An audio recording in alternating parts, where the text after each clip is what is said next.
Hello, this is Signals from the Hill, a podcast about comics from Avery Hill Publishing. I'm Ricky Miller, co-publisher at Avery Hill.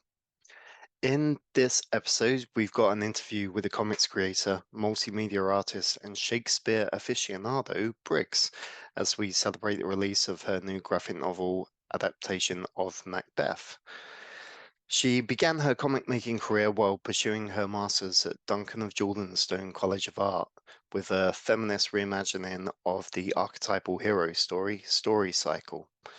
Their adaptation of Macbeth, Act 1, Scene 1, won the inaugural Elsinore Awards for Graphic Shakespeare in 2016. A fixture of the Scottish independent comic scene, Briggs founded and ran the Ex Libris Book Fair, Dundee's only independent book fair. Her work has been exhibited in both art galleries and colleges in Sweden, Scotland, Japan, and the United States. Her adaptation of Macbeth is the only graphic novel I know of that utilizes the full Shakespeare text. If you know anyone who is either studying it or is in the play, I'd recommend it as a gift to aid their understanding of the work. It's both an amazing academic accomplishment and a stunning work of art. Firstly, though, here's what's going on in the world of Avery Hill at the moment. The aforementioned Macbeth came out a few weeks ago. You can pick it up from all good bookstores and from our online store right now. We've also had our next 3 books go to the printer, and the complete work Wilderness by Claire Scully is out next month, and then Curses by George Wylersole and The Hard Switch by Owen D. Pomeroy come out in October. We're also going to be announcing our early 2024 releases very soon, so stay tuned to our social media or sign up for our mailing list for more on that. You can get us at averyhillpublishing.com. Now, here's that interview with Briggs. Hi, Briggs. How are you? I'm good. How are you? Good. Yeah. Well, where are you now while we're recording this?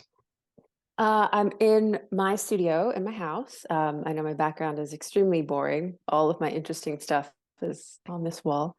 And I live just outside Philadelphia. Okay. Tell us about your neighborhood. What kind of area is it that you live in? Sure. So I live in a town called Phoenixville. It's very cute and sweet. It's just a little town, but with actually like a town center. It's full of breweries. If you like craft beer, you can stay in the spare room if you want. Perfect. That sounds Yeah. great. Yep.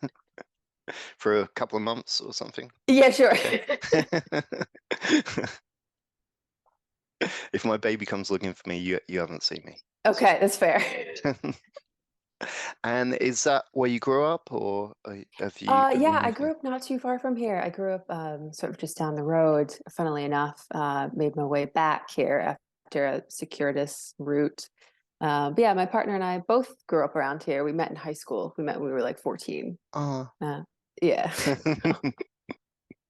Yeah, ended up right back where we started. And what kind of childhood was that? Was that you growing up were you like a kid playing in the street, or were you in your room drawing, or? Oh, yeah. So it's very suburban growing up, but I was like a 90s latchkey kid.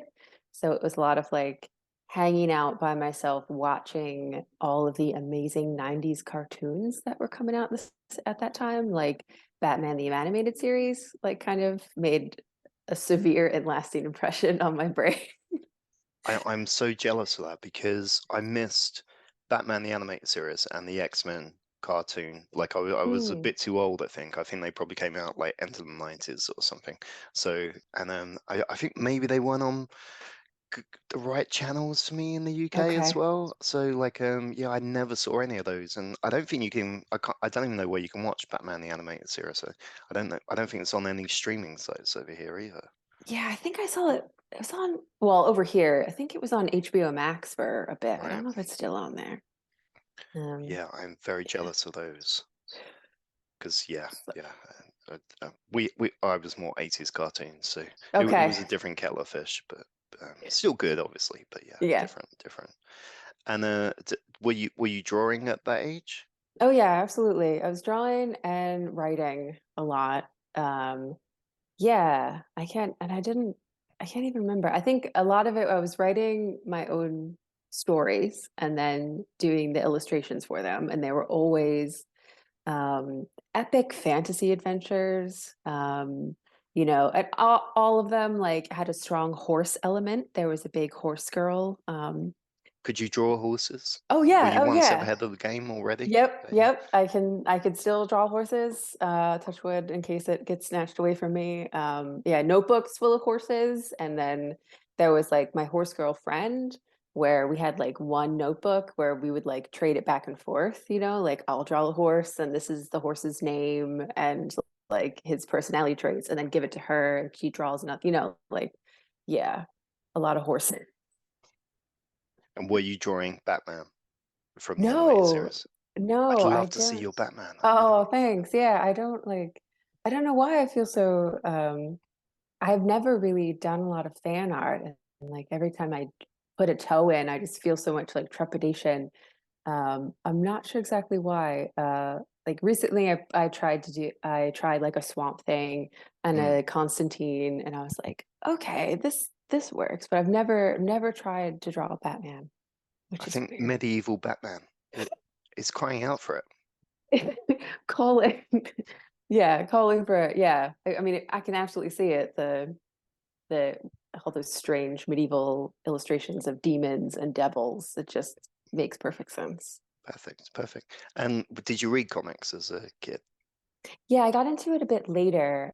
So I got into it when I was a teen, and one because there wasn't like a comic shop around where I grew up. But I went to sleepaway camp as a young teen, and a girl that I had a massive crush on brought the Sandman with her to sleepaway camp. Wow, So that is pretty yeah. cool. How old was that? How old was I? I can't remember. I want to say like maybe 12 or 13. Wow. Yeah. I don't even think Um I was reading Sandman at 12 and 13. I That's mean very it was cool. like it was obviously when you have a crush on someone and they're like, "Oh, I like this comic." And you're like, "I like that comic. I'll read it." And yeah. I mean, yeah, that's pretty formative. If you're reading Sandman at 12, 13, that's definitely going to influence you going Right. forward. Yeah. Yeah, and it did. It did absolutely. And Yeah. so would you say that was the kind of comic that sparked you and made you a comics fan, or was there a particular comic which has kind of Yeah. been I that one? Yeah. think I think that one really, I think for I mean for a lot of people it was like just an aha moment of like I always thought of comics as like, capes and spandex and stuff like that. I love Batman, but yeah. And it was like, oh my gosh, this is about mythology. This is about stories. This is about all of the things that I love and like I'm a bit obsessed with. You can do that one of those moments. Yeah, Like comics can be anything. Yeah. absolutely. Have you checked out the Sandman TV show or the Audible version? I watch it? I did watch the Sandman. Like it's funny because like my relationship with Gaiman is like it was so formative and so intense. And then as I got older, I got more and more annoyed with him, or like I got more and more like, oh, I don't like this, or I felt like a bit cringy about it or something like that. The work And then or him? the work, yeah, Yeah. the work, and like um and it's almost like this really intense relationship that I have with Gaiman now. It's like, when if somebody breaks your heart, like I fell in love with him so hard as an early teen. And then like, as I got older was like, oh, I don't, oh, this could be cool, but it's not, like I got so frustrated with him. And now like so to answer your question, I did watch the Netflix Mm. show, and I was like, just having all those feelings about like, I don't know, it was a very complicated experience for me. Just like this absolutely set me on a path as a child, and I'm seeing this as an adult, and like yeah, it feels much different and like crisis, existential crisis. Yeah, yeah, I can deeply empathize with that. I'm pretty sure I've had Yeah. that. I'm trying to dredge up experiences. I mean, my one would probably be Morrissey, but it's not. Again, it's not the Mm, work so much as the the man. person. Yeah, Yeah. yeah, it's definitely tough when someone lives inside your head so much.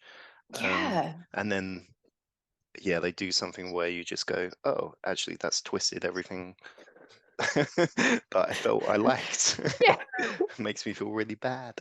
Yeah, it makes you feel bad and mad and angry. Yeah. Yeah.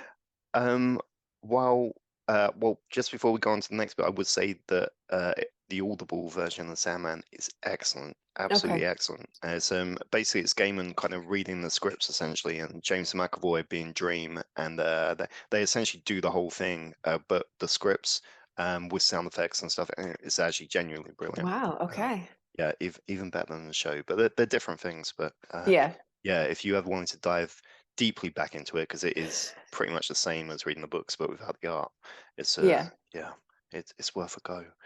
Um, so what we're gonna do now is that I want to try something a bit different with this podcast to the usual kind of interview, origin story, and all that kind of stuff. And it's been something I've been trying to do for a while, and which is talking about comics in the context of wider media, and Mhm. just the idea that we as creators get influenced by lots of other things other than comics, especially I think in comics, because a lot of comics creators don't read that many comics, I find, and especially didn't read them when they were young and tended to come to them from more of an illustration background. So I'm kind of you're up for talking about this kind of stuff. So Oh what yeah. I did was I gave you a list of things to produce, which was a film, a piece of music, a book, a comic, and a TV show that had an influence on your work. And we're going to go through and discuss those and talk about that other piece of art and why you like that and what it is that you feel that you've brought from that into what you do, which I think should be revealing in a different way about people's Yeah. work, but I don't know, maybe it won't work. But at the end of the day, we can talk about some stuff we like. So, Sure. Yeah. And who doesn't like? Yeah. Who doesn't like that? yeah. Just before we jump into that, can I ask about your process and whether you actually consume any other media while you're working? So, like, if you're, do you watch while you're like watch? I don't know, TV shows while you're inking, or do Oh you yeah. listen to music while you write and stuff like that? Or yeah. Yeah. Absolutely. So it just kind of depends on the process that needs to happen. If it's right. But other than that, I like a lot of podcasts about terrible things. So Um, what, crime or just Yep, crimes okay, and yeah, cults, okay, and stuff like that. yeah, Um, so I listen to a lot of those, and I also listen to history podcasts about European history okay. mostly, which ends up being a lot also of crime and murder and cults and stuff like Well, that. that's how they get in charge. Yep. Right. Yes, exactly. Um, yeah, what else do I like to listen to? Yeah, no, it's mostly the true crime. It's mostly the podcast. It's mostly nonfiction while I'm writing, Yeah, and arting. Yeah, and do you watch anything? Because I'm kind of in awe of the people who can like watch something while they're generally while they're coloring or something. I find yeah. they do it, but yeah, Only sometimes, and usually if I've seen it before, yeah. um, then I'll So you watch don't have it. to have full Yeah, I don't attention. have to. Yeah, pay full attention. Nothing with subtitles. That would No, definitely. nothing with subtitles, Yeah. unfortunately. Yeah. Okay, cool. So the first thing we're going to discuss is a film that has influenced you and bled into your work, and you gave me a few examples of these. Do you want to read them out? Have you got them in front of you, or do you want me to do Yeah, it? I do. So I think like I grew up in the 80s, and The Never-Ending Story was my favorite movie. Still one of my favorite movies. Um, and back in the day we had a small selection of VHSs at home that we could watch. That was one of them. I feel like I watched it like until I wore out the VHS. That certain flavor genre of 80s fantasy movies for children that include like The Dark Crystal and Labyrinth and kind of Willow as well, even though that terrified me as a child. That is All of those absolutely terrified me. All of them. right. Those are serious films for children. They're just Uh, wrong. They just shouldn't be given to children. right. Um, no lasting effects on us at all, I'm sure. But like all of those really set me off on this, like I was a kid that just like daydreamed and imagined and made up stories and made up different worlds. But the film that sort of, it was like my first answer, best answer, was the Baz Luhrmann Romeo and Juliet from 1996. Okay. That was a near spiritual experience. I was 13 when it came out, which is like the perfect time for that movie to ruin your life and Yeah. just take it over. And like, I like vividly remember going to the theater with my pack of friends, and it was sold out, and we couldn't sit next to each other, and I had to sit next to a strange, other, again, teenage girl. Um, and we didn't know each other, but by the end of the film we're like crying on each other and like hugging each, like it was such an intense moment, um and sort of like validated all of this like Shakespearean love that I already had, and it just became my personality um for like the rest of the school year. So, so that wasn't your discovery of Shakespeare. You were kind No, of already there. yeah, I was already there, had already been like doing plays and stuff in school, had already been like intrigued and interested. And then it was like somebody came through and made it cool. It was like, I'm cool too. Not only am I cool, but like I knew about Shakespeare before all of you posers. So I watched 10 Things I Hate About You quite recently, or Okay. rewatched obviously because I've seen it a few times.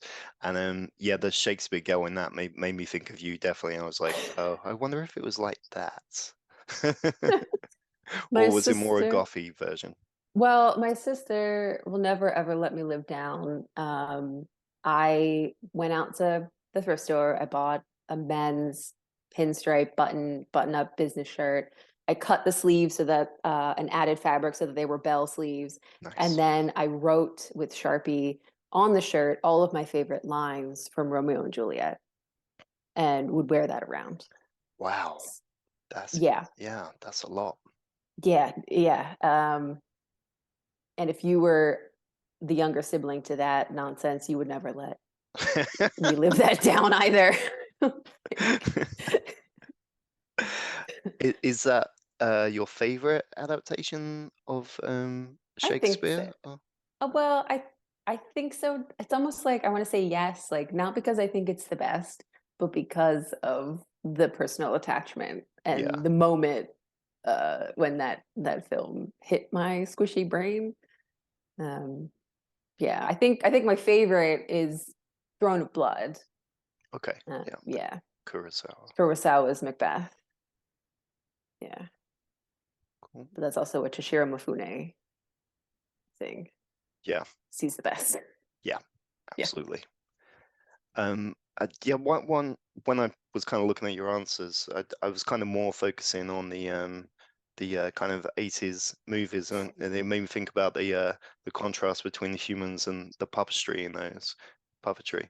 Yeah. And yeah, I was kind of I mean, there's a lot of contrast that you use in your work, and I was just wondering there if there was anything kind of formative there where there's kind of those kind of merging together in a very kind of dark and interesting way. Yeah, I think for like the Dark Crystal and Labyrinth, like Brian Froud is absolutely like a big influence as an illustrator and as a designer for all those puppets. Um like the worlds that he creates are very tattered and like worn and full of like little details that have been like stitched together haphazardly, and I feel like I do that a lot too Mm. in my work. Just And like there's quite yeah kind of faded glamour to a lot of the costumes. yeah, yeah, Yeah, kind of yeah. well, almost dirty glamour, I guess. Yeah. And like, yeah, and you're right, like all the humans interacting with this glamorous but faded but nonsensical environment. That's really appealing Hmm. to me. Absolutely. Okay, and then the next thing that we wanted to discuss was a piece of music, album, or song. So what did you choose for this? This was interesting because there's music that I listen to in the car, there's music that I listen to when I'm working, but what piece of music like influenced me creatively is a very interesting question. Um, so again, like my best answer was Hildegard von Bingen, a recording. Um, and it's the Canticles of Ecstasy, I think was the one that I sent you. Hmm. Yeah, and that's a recording of Hildegard von Bingen's choral music that she wrote back in the 12th century. And she was an abbess and a theologian and an herbalist, an artist, and a visionary. And she also composed music, and it's just otherworldly.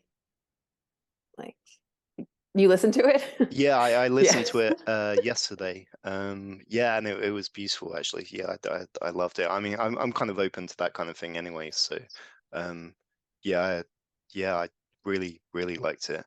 So, and obviously you have a big interest in medieval art and culture and stuff, I guess. So, Yeah. yeah, would are you like academically interested in this piece of work, or is it more I mean, aesthetics? I I encountered I only learned about Hildegard because I took a class during my undergrad. It was like I needed to fulfill some sort of elective requirement, so I randomly picked medieval women's literature, Okay. and I was like, that whole course just sort of changed my life, basically. And we were like, the professor played part of that like in the class, and I just remember like hearing it for the first time and being like, I don't know where or when I am. I'm just transported to a different place. So I don't know if I would say academically, but um, maybe obsessively. And part of doing Macbeth this way was like maybe I can exercise my obsession with medieval art. And the answer is no, like I haven't. I'm actually like the book next to me that I'm reading for fun is about like these medieval sisters who were queens, and like it's not out of my system. Yeah. I, I I was actually talking to a group of librarians today, which is the kind of thing you do in my job. And That's awesome. I don't know if you know Karen Green, but she's Yeah. the comics curator at New York Public Hmm. Library, but also she's curates the medieval art. So she's an expert on medieval art. So I kind of mentioned you to her, and she said, yeah, that she's has the Macbeth, and she's loved it, and Oh, that's she went out awesome. and bought the rest of your work after she read it as well. So That's so nice.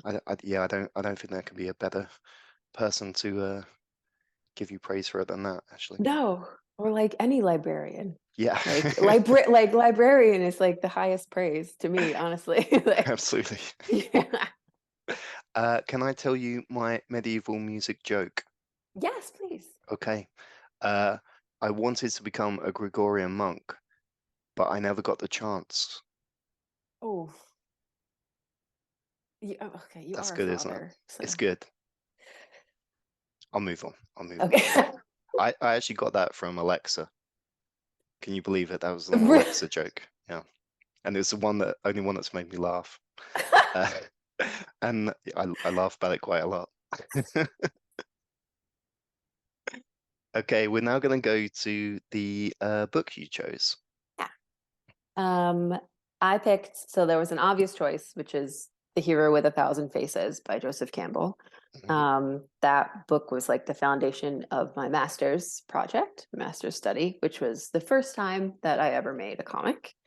And I made a comic because I was looking at the hero archetype and was like, okay, this is where the hero archetype lives contemporary in contemporary society. So I should make a comic book or like a comic. And it was like, this is it. Like comics, this is amazing. I don't want to go back to just making paintings, single paintings that live on one person's wall and cost that person a lot of money. I just want to make comic books now. this is amazing. Um, yeah, so I mean, it started with this like interest in archetypes and mythology and heroes, and ended up with making comics. Um, and then the other books, I mean, I sort of listed off a few because it's hard to pick one. Sure. I really love basically like classics, like classical literature, and also like, but more importantly, like retellings of classical stories, like Circe and the Song of Achilles and Lavinia. Just yeah, finished that by Ursula K. Le Guin. And there's a new translation of the Odyssey by Emily Wilson, um, who's a professor in Philadelphia, actually. And I just love, basically, it feels like hiding in prehistory, like taking refuge in prehistory and just like hanging out there before, like, yeah, before things got messed up, or something, basically. They were pretty messed up back They were then. messed up back then, yes, but Those my gods, I my mean, like, little, yeah. yeah, escapist brain, it's like, yes, back in the where everything was misty and there was connections to nature and deities could just pop down and mess up your life and stuff like that, and you were one with nature and stuff. Like, I yearn. Yeah, I mean, Circe is one of my favorite books of all time. I mean, that I liked Song of Achilles, but Circe was one that kind of blew me away, and it's just like incredible, I think. Yeah. I did my master's thesis on Odysseus, so basically Okay. anything with Odysseus kind of speaks to me quite a lot. Um, and yeah, I haven't checked out that new version of the Odyssey yet, actually, but I if you recommend it, I shall Yes, do I that. would. It's the language that she uses is almost like very simplified, like very elegant. She drops that like 19th century academic tone of like, this is an important, grandiose work, and it's epic, that like kind of stuffy shirted um, grandiosity. And she just keeps it very beautiful and simple and elegant. Um, yeah, I And love it. the Ursula Le Guin book you mentioned, I looked that up, and yeah, I'm gonna get that because that looks Yeah. incredible as well. Yeah. Yeah, it was great. It was amazing. So when you kind of think about adapting a classic, which you've Mm. done yourself, like how do you approach that? Do you approach it from the point of view of wanting to share the story or wanting to change it, or Yeah, I think wanting to share it, and then I want to say something like, I want to understand it better. So a lot of times, like I've made comics, especially if they're autobio comics or whatever, I make them from a place of curiosity or wanting to gain a deeper understanding of a subject or what's going on in my own self-conscious. Um, yeah, so a lot of like Macbeth was like, I want to delve into this. I want to explore this space. Um, and obviously, like, it takes a long time to make a comic. So part of it is like, I want to spend time with this text. I want to like, yeah, spend a long time with Macbeth and hanging out with all of these people. and how did you find that with Macbeth? How did you find you liked it more, or was there everything there that you hoped? Yeah, there was more. Like, obviously I spent a lot of time with him, and there was more in the play than I sort of realized. And yeah, there was also like characters that I didn't like. And obviously there were scenes that I didn't like, and those always took the longest to draw. Um, because I didn't want to spend time with them. But yeah, and it was great. And it was almost like it's not a fun story. There's It's pretty bleak. it's pretty bleak. There's murder, mayhem, betrayal, and all kinds of stuff happening. But it was also cathartic. Um, yeah, Yeah, if you want my therapist number or whatever, I can give that to you. But yeah, it was cathartic too. yeah, I think one of the main things I took away with it, with reading it that closely a few times, was um, just yeah how much of a villain He is really is. Yeah. It's very because he's a title character and he's been played by some very nice actors in the past. It's very easy to kind of be charmed or like at least go along with him to a certain degree and kind of attribute a bit more remorse to him than perhaps he actually shows. Yeah, and he's the main character. We're used to, as readers, um going along with the main character and sympathizing with our main characters. And then when he just starts going to the left, it's very like much sort of like it's disorienting, I guess. How did you decide what Macbeth would look like? This is a very practical answer. Hmm. So I used myself as the model for Lady Macbeth, for And just yeah, and because you I do that quite a lot. You yeah bring yourself into yeah a lot of your um, comics. yeah, and I did it with Lady Macbeth just because I wanted to play Lady Macbeth. Um, And so I used my partner for Macbeth. And it was partially a very practical reason. He's in my house. So whatever reference material I need from him, he's there. Hold this, stand like that. Yes, hold this, stand like that, pretend you want to kill your best friend, um, etc. Uh, yeah, and it started from a very like practical place, and then it just made more and more sense to me. Macbeth, I was showing some of the early art to some of my students, my teens, and one of them said like, "That doesn't look like Macbeth. Like that guy, he looks like he would do your taxes." And it was like, yes, perfect. Like evil is mundane. Mhm. Um, evil is yeah, villainry is can be very mundane. So he's just a normal guy who lives with me. I've got, excuse me, I got quite into the Burbages recently, and particularly Richard Burbage, who was the first actor to ever play Macbeth, and the part was essentially written for him. Nice. And he was also the first actor to play Romeo, Hamlet, everybody basically. That's And awesome. it and that is kind of, I mean, it's amazing to think that there was an actor who got to play all these parts first, kind of stamp on it in that particular way, and just like most of the character of Macbeth is supposed to be based on him, and there's a good chance that he pretty much directed most of these plays as the main actor and the title character and a massive star. Um, and yeah, I was just intriguing because I wonder what he looked like that Right. that he could play all these parts. And yeah, I guess I mean that's acting, but Yeah. it doesn't matter, I guess. Yeah. Um, so let's now have a look at the comic that Yeah. you chose, and you chose a couple, and yeah, one you've already mentioned, but yeah. Yeah. I chose yeah, I already mentioned Sandman. I one that I chose was Swamp Thing. Alan Moore's Swamp Thing specifically. With Bizet is does a lot of the art. But yeah, just that um and I'm not even sure I'll be able to put it into words like what that comic and Alan Moore's comic, other comics that he's done. A Disease of Language is the other one that is really important to me. Um, it just feels like magic. It just feels like a spell.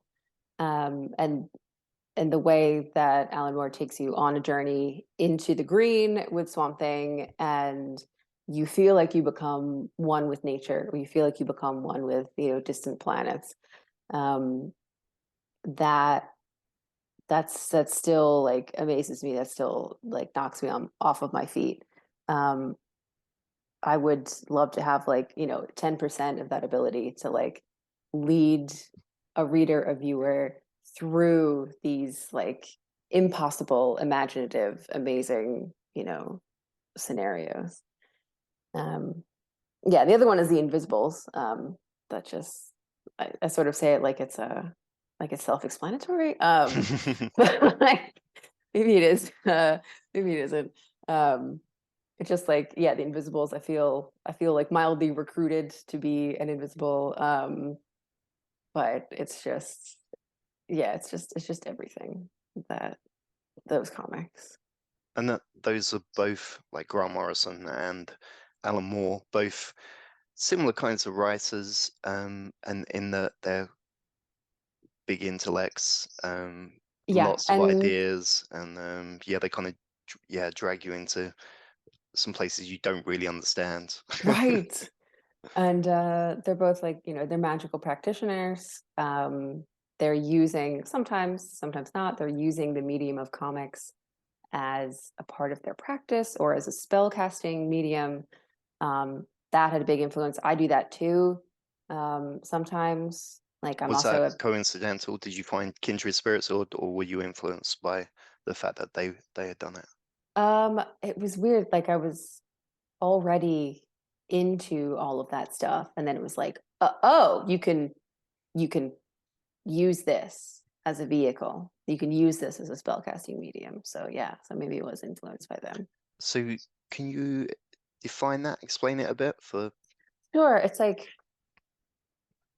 um so I'll just say like I like the term witch. That's what I like to use for myself. But there's one of my works in particular, Triskelion, is this uh process. It was almost like a spell I was casting on myself to try to heal from trauma. And I started with myself divided. Um, and I was almost like through the course of the comic reuniting myself to heal from a trauma. And so through the comics, I am stitching myself back together. Um, Basically, a spell is just your will. You're trying to exercise your will and to get your will in the world. So, however you want to do that, I was doing it with throughout the course of my comic. I imagined and visualized and drew myself meeting this goal. And yeah, if that makes sense. Sorry, I feel Yeah, like I was rambling a bit. no, no, Okay. no, that makes sense. That makes Okay. sense. And on like a very basic level, like Steve Bissett's artwork, in Swamp Thing does like as soon as I heard that, I was like, okay, yeah, I can kind of see there's a bit of influence going on there as well. Yeah. Yeah. Yeah, And that's the maximalism, I guess, if you want to call it that. and now that when you mentioned Sandman as well, of course, it made me think of Dave McKean's covers Hmm. for the individual issues, which I think I've heard you talk about Dave McKean before, and Yeah. I assume he's a big influence too in the more collagey aspects of what you Yeah, do. absolutely. The whole like whatever, if it's not nailed down, use it. Hmm. Like you don't have to be, yeah. That was a revolution, especially like going through traditional art school where there's a lot of talk about what materials you use and using archival everything and the best possible this, that, and the other. And you look at McKean's work and it's like a broken clock, some masking tape, a smear. And it's like, okay, great. Yeah. Okay, and then finally we had TV show. Sure. So yeah, you gave me two. One that you said was had a big impact on your work, and one that had an impact on you as a human being. Yeah. So I Um, think it's best that they're the way round that they are.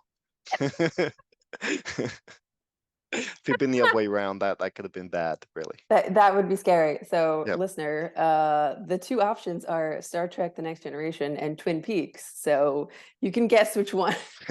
Depends what day it is. Right, what it is. So yeah, Star Trek: The Next Generation definitely had an impact on me as a human. I remember watching it as it came out, in the late 80s and early 90s. Yeah, as it was just coming across on network TV and seeing again like imagined worlds, like the escapism and the women doing cool, awesome things as a child, um, like Deanna Troy and yeah, Crusher and all of that stuff, and Tasha Yar, like they're in there, they're doing stuff, which has made an impact on me as a child. Um, and the paragon of non-toxic masculinity, um, Captain Jean-Luc Picard himself, like he did it. He's there. He's amazing. He's something to and aspire to. played Macbeth as And played Macbeth, a very nice and lovely person well. Hmm. playing an awful person. Um, But yeah, and then Twin Peaks is just the influence on the art, like the connection to nature, and nature and the natural world sort of infiltrating the civilized world. It's woodsy, it's weird, it's steeped in mythology that's real and a mythology that David Lynch just comes up with, which I love. And the fact that it's like delving into the subconscious and bringing up all of the gloopy bits. That's definitely something that I try to do, like on the page. With the characters, they'll be up front and they'll be saying their lines and talking, and then behind them I'll usually try to put in something about what is going on in the internal landscape. And the magic as well, magic. And the Again. magic, yes. And the magic, yes. What did you think of Twin Peaks: The Return? I loved it. I loved it. Yeah, yeah, me too. It's especially the final. It was incredible. Yeah. And like again, I had one of those moments watching episode 8, um, which, the one with Judy coming into the world, and Yeah. I'll always remember where I was, kind of a thing. Yeah, I mean, I think it's probably the greatest TV show of all time. It's had a big influence on me as well. That show. It's just what you can do with that art form and Yeah. what they do with it, and the fact, and then again with the return, how they change it, but it's the same, and it's yeah, and the darkness, and there are just images that will never leave my head from that show, Yeah. but also hilarious and yeah, beautiful, and yeah, and the Yeah. music, and yeah, incredible. Uh, Yeah, and I think that Star Trek is really interesting, especially Next Generation. It's kind of, I feel like it's been really influential on a lot of cartoonists. I hear a Mm, lot of Next Generation talk amongst comics people, and I personally was a Doctor Who fan, and okay. yeah, we didn't do Star Trek too much. Like I like it, but I never like loved Star Trek. But I might actually go back and rewatch. I might start from the beginning at some point and watch it all. Does it bear Yeah. rewatching? It does. I don't know. Oh, I don't know. I feel like Are there it arcs? had Are there like it, overall? Does it end well? well, I mean, not everyone is gonna like the ending Okay. for any TV show, but like I remember liking it, but I was like a kid. I think it's always hard to be like, yes, you should watch this show that was a really formative experience for me as a child. Yeah. Because like it's the first like season or two, it's like the production value is pretty low and they don't know exactly what the vibe is yet. But then they get into some really good stuff. And like it's Star Trek, so they're questioning the meaning of life and what does it mean to be a human. Yeah, and what is our place in the universe, and what are our values, and they just have jumped ahead in time and they don't explain to you how. But it's just like, yeah, nobody uses money anymore. We have replicators and people are cool with gender and it's not a big deal. And we've just gotten over it as a society. So, yeah, I feel like that was fairly successful. I might do that again. I feel like the comics in media thing works. Yeah, I think Um, so. yeah. What's in your comics future? What's next for you? That is a good question. I don't know. Um, Basically, and like I'm not really sure like how to like approach it or talk about it, but like I'm experiencing creative burnout and I don't feel the compulsion or the urge to make comics like I have in the past. So I'm almost like taking a minute to like come to terms with like who I am as a creative person. So that's kind of what's on the menu. It's going to be an interesting and challenging and fraught process, basically. And then, I mean, it's just weird to know that like I'm experiencing this burnout, and I also have like some ideas about what I could do. So it's like, no, don't just jump into the next thing. Like, feel your feelings, stuff like that. And that's what's next for me is feeling feelings. and then medieval Batman. Yes. Just skip past all the kind of feeling stuff and deciding what to do. Just get to where you're going Just already. get back to Yeah, medieval Batman jumping off of cathedrals and punching jesters in the face. that's gonna be perfect. Perfect. Um, Finally, if you could recommend one comic that everyone should go out and read, what would it be? I Ooh, sprung that on you. oh God, yeah, you did. The Invisibles. Okay. I say so. I would say The Invisibles. First answer, best answer. Um, but then like sort of other ones that have been like pretty impactful for me because like this woman's work, and I can't remember her name, which is the worst. I can see the title. Uh, Um, is it Julie yes. Duquette? Yep, Doucette? Julie Yep. Duquette. Julie Duquette. Um, I read that a little bit ago, and it's just like stuck with me. And I had like a really important moment sitting with that. Yeah. But yeah, I think The Invisibles, yes. You might hate it, but it's an experience. I think I'm trying to remember if I think I did start reading it at one point, but there was too much going on. But I do want to go back to it. I mean, it looks I amazing. think I think I what am a Grant Morrison fan, but yeah, okay. I think what also like what you need to keep in mind is like it came out before The Matrix. So like it is not ripping off The Matrix. yeah, I don't know how to put that. Yeah, it's old. So yeah, pre-Matrix, pre-Matrix. pre-Matrix. Cool. Okay. Well, thank you very much, Briggs. Thank you so much for having me.